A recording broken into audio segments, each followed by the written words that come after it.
السلام علیکم ورحمۃ اللہ وبرکاتہ۔ ناظرین، آج میں آپ لوگوں کے روبرو ایک بڑی ہی اہم معلومات کو دینے کے لیے پیش ہوا ہوں۔ آپ تمام ناظرین سے میں توجہ چاہوں گا انشاءاللہ العزیز، اور وہ ہے نماز عید الفطر۔ جیسا کہ آپ سب لوگ جانتے ہیں، لیکن اکثر لوگ اس صحیح طریقے سے ناواقف ہیں، لیکن قبل اس کے میں آپ لوگوں کو ایک سرسری طور پر چلتے ہوئے نماز کے طریقے تک پہنچاتا ہوں۔ یاد رکھیں ناظرین، الحمدللہ عید الفطر کے صبح سویرے آپ سب لوگ الحمدللہ پانی وانی نہا لے کر کے فریش ہو کر کے اور اچھے اچھے کپڑے پہن کر خوشبوئیں لگا کر اپنے گھروں سے نکلنے کی کوشش کریں گے، لیکن اس سے پہلے آپ لوگ 3 کھجوریں کھانا نہ بھولیں، اور آپ کے بچے اور آپ کے بہن بیٹیاں سارے لوگ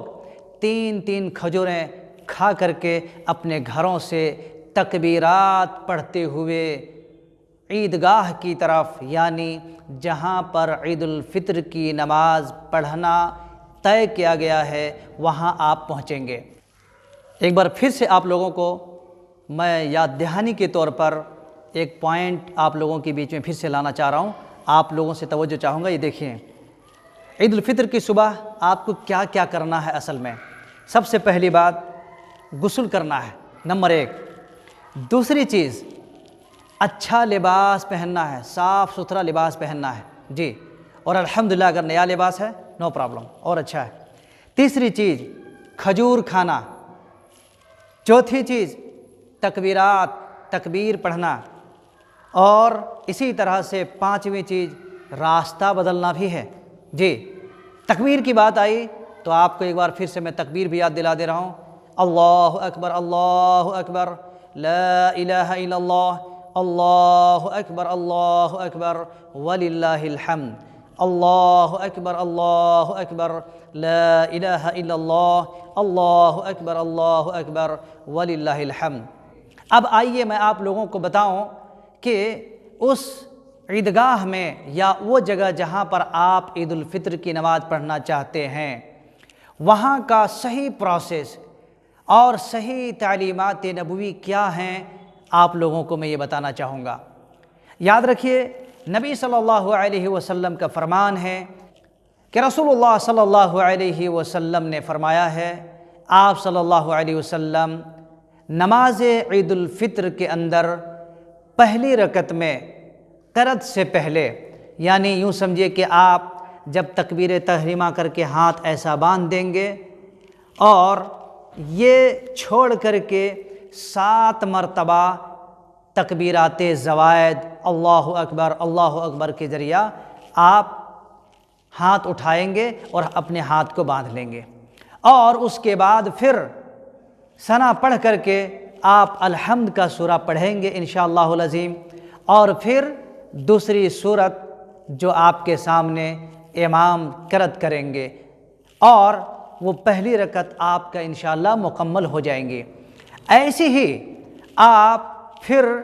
دوسری رکعت کے لیے جب آپ سجدے سے ہوتے ہوئے سیدھے کھڑے ہوئیں گے، اپنے ہاتھ کو ایسا باندھ لیں گے، اور پھر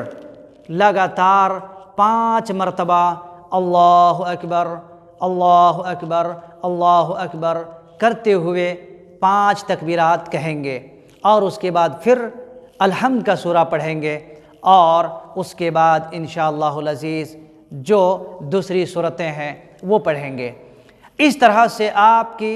یہ 2 رکعت کی نماز مکمل ہو جائے گی، اور آپ تشہد میں بیٹھ کر پھر مکمل کر کے آپ سلام پھیر دیں گے، یعنی امام کے ساتھ رہیں گے تو امام کے ساتھ آپ بھی سلام پھیریں گے، اور یہ 2 رکعت نمازیں آپ کو انشاءاللہ مکمل ہو جائیں گی 12 تکبیر زوائد کے ساتھ۔ میں سمجھتا ہوں آپ کو الحمدللہ یہ بات سمجھ میں آ گئی ہوگی۔ اور اسی طرح سے تیسری بات یہ ہے کہ اگر آپ لوگوں میں سے نماز سے پہلے، یعنی عید الفطر عیدگاہ میں جانے سے پہلے آپ نے اگر صدقۃ الفطر ادا نہیں کیے ہیں تو جانے سے پہلے پہلے صدقۃ الفطر آپ کو ادا کر دینا ہے۔ اگر یہ نماز سے پہلے آپ پیش کریں گے تو یہ آپ کو صدقۃ الفطر کے اندر شمار ہوگا، ورنہ اگر بعد نماز کا ادا کریں گے تو آپ کو جنرل صدقہ میں سے شمار ہوگا۔ اس کو آپ اچھی طریقے سے یاد رکھیں، لیکن یاد رکھیے جو مستحقین ہیں اس تک پہنچا دینا نماز سے پہلے، یا یوں سمجھیے کہ آپ جب نماز میں جاتے ہیں اس سے پہلے یا اس سے ایک دن پہلے کر دینا آپ کے لیے ضروری ہے۔ اور اسی طرح سے اور ایک پوائنٹ ہے کہ جیسے ہی نماز عید الفطر ہو جاتی ہے وہاں پر امام کا خطبہ ہوتا ہے، آپ تمام مردوں کے لیے اور تمام عورتوں اور سارے لوگوں کے لیے خطبہ کا سننا ضروری ہوتا ہے، کیونکہ نبی صلی اللہ علیہ وسلم کی تعلیمات میں سے یہ بھی ہے۔ اور اسی طرح سے آخری پوائنٹ یہ ہے کہ نبی صلی اللہ علیہ وسلم جب نماز سے، خطبے سے اور ساری چیزوں سے جب فارغ ہو جاتے تھے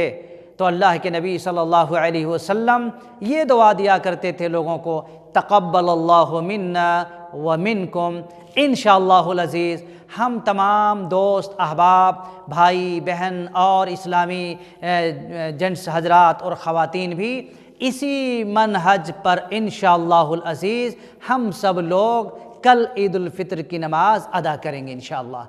مجھے امید ہے کہ تمام ناظرین کو یہ بات سمجھ میں آ گئی ہوگی، اس لیے ایک بار آپ لوگ خود سے پریکٹس بھی کریں۔ فجزاکم اللہ خیر واحسن الجزاء، والسلام علیکم ورحمۃ اللہ وبرکاتہ۔